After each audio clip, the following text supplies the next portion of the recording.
കുറച്ച് പ്രോബ്ലംസ് നമുക്ക് വർക്കൗട്ട് ചെയ്യാം. First question, the slant height of a right circular cone of base diameter 6 cm and height 4 cm is അതിൻ്റെ slant height എത്രയാണെന്നാണ് ചോദിച്ചിരിക്കുന്നത്.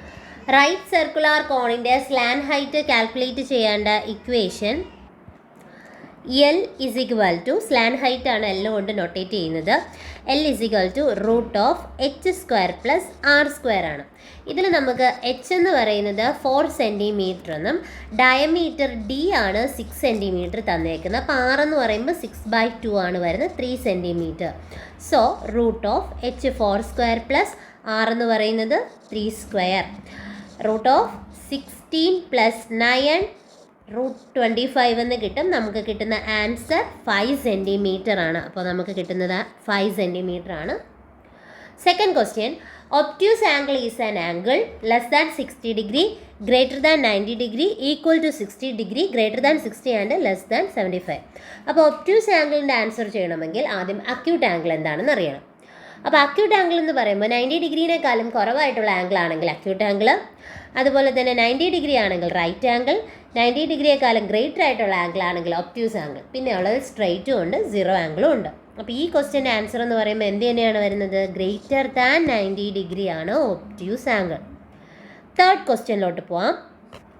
A 4-sided figure having a pair of sides parallel is called rhomboid, regular polygon, pentagon, trapezoid. ഈ question കാണുമ്പോൾ തന്നെ അറിയാം 4 sides ഉണ്ട്, അതുപോലെ pair of sides parallel ആണ്. അപ്പോൾ ഇതിൽ എന്ത് മാത്രമേ സെറ്റ് ആവത്തുള്ളൂ? റോംബോയിഡ് മാത്രമേ പറയാൻ പറ്റത്തുള്ളൂ. അപ്പോൾ ആൻസർ എന്ന് പറയുന്നത് ഓപ്ഷൻ എ, റോംബോയിഡ്. റോംബോയിഡിൻ്റെ ഷേപ്പ് നിങ്ങൾക്ക് അറിയാവുന്നതാണ്. ഇതാണ് റോംബോയിഡിൻ്റെ shape. Next question, a regular heptagon is a closed figure having 8 sides of equal dimension, 6 sides of equal dimension, 7 sides of equal dimension, last one 5 sides of equal dimension. അപ്പോൾ first പൊളിഗൺ എന്താണെന്ന് വെച്ചാൽ ഒരു closed figure ആണ് form ചെയ്യുന്നതെങ്കിൽ അതിനെയാണ് നമ്മൾ പൊളിഗൺസ് എന്ന് പറയുന്നത്. അപ്പോൾ ഇതിൽ പറഞ്ഞേക്കുന്നത് റെഗുലർ ഹെപ്റ്റഗൺ ആണ്. അപ്പോൾ ഹെപ്റ്റഗൺ ആണെങ്കിൽ നമുക്ക് എത്ര സൈഡ്സ് ആണെന്ന് അറിയണ്ടേ? അപ്പോൾ ഈ ഓപ്ഷനിൽ തന്നേക്കുന്നതിൽ ആൻസർ വരുന്നത് 7 sides of equal dimension ആണ്. ട്രയാങ്കിൾ ആണ് വരുന്നതെങ്കിൽ അതിന് 3 സൈഡ്സ് ആണ്. ക്വാഡ്രിലാറ്ററൽ ആണെങ്കിൽ 4 സൈഡ്സ് ആണ് വരുന്നത്. അതുപോലെ 5 സൈഡ്സ് ആണെങ്കിൽ pentagon, 6 sides hexagon, 7 side heptagon, 8 sides ആണെങ്കിൽ ഒക്ടഗൺ, 9 ആണെങ്കിൽ നെനഗൺ, 10 ആണെങ്കിൽ ഡെക്കഗൺ, 11 ആണെങ്കിൽ ഹെൻഡാക്കഗൺ, 12 ആണെങ്കിൽ ഡെക്കഗൺ. ഓക്കെ, ഡോ ഡെക്കഗൺ. അപ്പോൾ 11 ഹെൻ ഡെക്കഗണും 12 ഡോ ഡെക്കഗണും. അതിൽ ഇമ്പോർട്ടൻ്റ് ആയിട്ട് അല്ലെങ്കിൽ കൂടുതൽ ടൈമിലും ഇതുവരെ ഉള്ളതിൽ ചോദിച്ച് കണ്ടിട്ടുള്ളത് 3 to 10 ഇടയിലുള്ളതാണ്. അപ്പം 11ഉം 12ഉം പഠിച്ചില്ലെങ്കിലും കുഴപ്പമില്ല, 10 വരെയെങ്കിലും ബൈ ഹാർട്ട് ആക്കി വെക്കാം. Next question, volume of bucket is given by. അപ്പോൾ ബക്കറ്റിൻ്റെ വോളിയം എന്ന് പറഞ്ഞാൽ ബക്കറ്റിൻ്റെ ഷേപ്പാണ് നമ്മൾ നോക്കേണ്ടത്. ബക്കറ്റിൻ്റെ ഷേപ്പ് എന്ന് പറയുമ്പോൾ എങ്ങനെയാണ് ഇരിക്കുന്നത്? മുകളിൽ ഒരു ഡയമീറ്റർ ആയിരിക്കും, അതുപോലെ തന്നെ എങ്ങനെ വരും? താഴെ എന്ന് പറയുന്നത് വേറൊരു ഡയമീറ്റർ ആയിട്ടായിരിക്കും ഇരിക്കുന്നത്. അപ്പം ഈ ഒരു ഷേപ്പിൽ തന്നെ വരണമെന്നില്ല. എന്തായാലും മുകളിലും താഴെയും ഒരുപോലത്തേത് കാണുന്നത് വളരെ കുറവാണ്. അപ്പോൾ 2 ഡയമീറ്റേഴ്സിലായിരിക്കും വരുന്നത്. അതുകൊണ്ട് തന്നെ സ്മോൾ ആറും കാണും, എന്ത് കാണും? ക്യാപിറ്റൽ ആറും കാണും. അപ്പോൾ ഈ വോളിയം ഓഫ് ബക്കറ്റ് എന്നുകൊണ്ട് ഉദ്ദേശിച്ചിരിക്കുന്നത് എന്തായിരിക്കാം? ഫ്രസ്റ്റം ഓഫ് കോൺ ആയിരിക്കാം. അപ്പോൾ ഫ്രസ്റ്റം ഓഫ് കോണിൻ്റെ വോളിയം എന്ന് പറയുന്നത് 1/3 pi h into capital R square plus small r square plus r ആണ്. അപ്പോൾ അങ്ങനെയാണെങ്കിൽ ഈ ഒരു ഇക്വേഷൻ നമ്മുടെ ഓപ്ഷനിലില്ലല്ലോ. സോ ആൻസർ എന്ന് പറയുന്നത് none of the. Next question, area of an equilateral triangle. നമ്മൾ ഇക്വലേറ്ററൽ ട്രയാങ്കിളിൻ്റെ ഫോമിലേക്ക് നോക്കിയതാണ്. ഓപ്ഷൻ ഏത് തന്നെയാണ് വരുന്നത്? എ ആണ് വരുന്നത്. ഡയറക്റ്റ് ആ ഇക്വേഷൻ ചോദിച്ചിട്ടുണ്ടെന്നേ ഉള്ളൂ.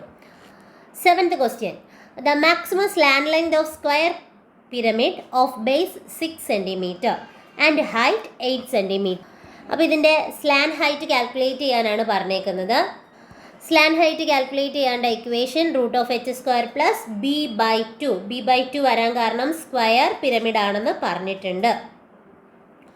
h എന്ന് പറയുന്നത് നമ്മുടെ ക്വസ്റ്റ്യനിൽ എത്രയെന്നാണ് പറഞ്ഞേക്കുന്നത്? h 8ഉം അതുപോലെ തന്നെ ബേസ് എന്ന് പറയുന്നത് 6 ആണ്. അപ്പോൾ ആ h 8 സ്ക്വയർ പ്ലസ് ബി എന്ന് പറയുന്നത് 6/2 ദി ഹോൾ സ്ക്വയർ ചെയ്യുമ്പോൾ നമുക്ക് ഫൈനൽ ആൻസർ കിട്ടുന്നത് റൂട്ട് 73. ഓപ്ഷൻ ഡി ആണ് ആൻസർ വരുന്നത്. നെക്സ്റ്റ് 8th ക്വസ്റ്റ്യൻ നോക്കാം. Eighth question, the diagonals of a rhombus are 25 cm and 10 cm respectively. D1 25 cm എന്നും D2 10 cm എന്നും കിട്ടി. ഇതിൽ 125 cm square, B2 50 cm square, C 50 cm square, D none of these. ഇതെങ്ങനെയാണ് ചെയ്യുന്നതെന്ന് നോക്കാം. ആദ്യം നമ്മൾ എന്ത് ചെയ്യുക, റോംബസിൻ്റെ ഏരിയ കാൽക്കുലേറ്റ് ചെയ്യേണ്ട ഫോമുല എടുക്കുക. ഏരിയ കാൽക്കുലേറ്റ് ചെയ്യേണ്ട formula half into D1 into D2. D1 25 ആണ്, D2 10 ആണ്. ചെയ്തു വരുമ്പോൾ നമുക്ക് ഫൈനൽ ആൻസർ എന്ന് പറയുന്നത് 125 cm സ്ക്വയർ എന്നാണ് കിട്ടുന്നത്. Ninth question, the surface area of a cube 24 square meter, find its volume. ക്യൂബിൻ്റെ സർഫസ് ഏരിയ 24 സ്ക്വയർ മീറ്റർ തന്നിട്ടുണ്ട്, വോളിയം കാൽക്കുലേറ്റ് ചെയ്യണം. അപ്പോൾ ക്യൂബിൻ്റെ സർഫസ് ഏരിയ എന്ന് പറയുന്നത് 6a² ആണ്. ആ സർഫസ് ഏരിയ ക്വസ്റ്റ്യനിൽ തന്നെ തന്നിട്ടുണ്ട് 24 ആണെന്ന്. അപ്പോൾ 24 = 6a². അതിൽ നിന്ന് നമുക്ക് എ കിട്ടും. ആ എ വെച്ചിട്ട് എന്ത് ചെയ്യാൻ പറ്റും, വോളിയം കാൽക്കുലേറ്റ് ചെയ്യാം. ഈസി ആയിട്ട് നമുക്ക് ആൻസർ കിട്ടും. ആൻസർ എന്ന് പറയുന്നത് 8 മീറ്റർ ക്യൂബാണ്. ഇതൊക്കെ വളരെ സിമ്പിളായിട്ടുള്ള ക്വസ്റ്റ്യൻസ് ആണ്. നെക്സ്റ്റ് 10th ക്വസ്റ്റ്യൻ ആണ്. The radius of circular sector is doubled, then the area will be increased how many times? Option A 2, option B 3, option C 4, option D 8. അപ്പോൾ ഇതെങ്ങനെയാണ് ചെയ്യുന്നതെന്ന് നോക്കാം. സർക്കുലർ സെക്ടർ ആണ് പറഞ്ഞേക്കുന്നത്. ഇതൊരു സർക്കിൾ ആണെങ്കിൽ ഇത്രയും പോർഷനാണ് സർക്കുലർ സെക്ടർ.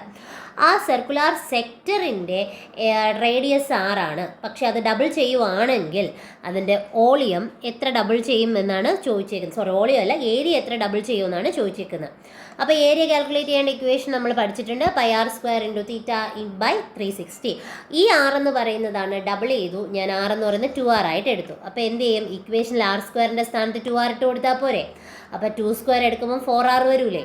ആ 4 പുറത്തെടുത്തിട്ട് ബാക്കി നോക്കിക്കഴിഞ്ഞാൽ നേരത്തെ സെയിം ഇക്വേഷൻ അല്ലേ എന്ന് പറഞ്ഞാൽ ആ കറക്റ്റ് സെക്ടറിൻ്റെ ഏരിയ കാൽക്കുലേറ്റ് ചെയ്യേണ്ട ഇക്വേഷൻ അല്ലേ. അപ്പോൾ 4 ടൈംസ് ആയിരിക്കും എന്ത് ചെയ്യുന്നത്, അവിടെ ഉണ്ടാവുന്ന ഇൻക്രീസ് എന്ന് പറയുന്നത്. Option C.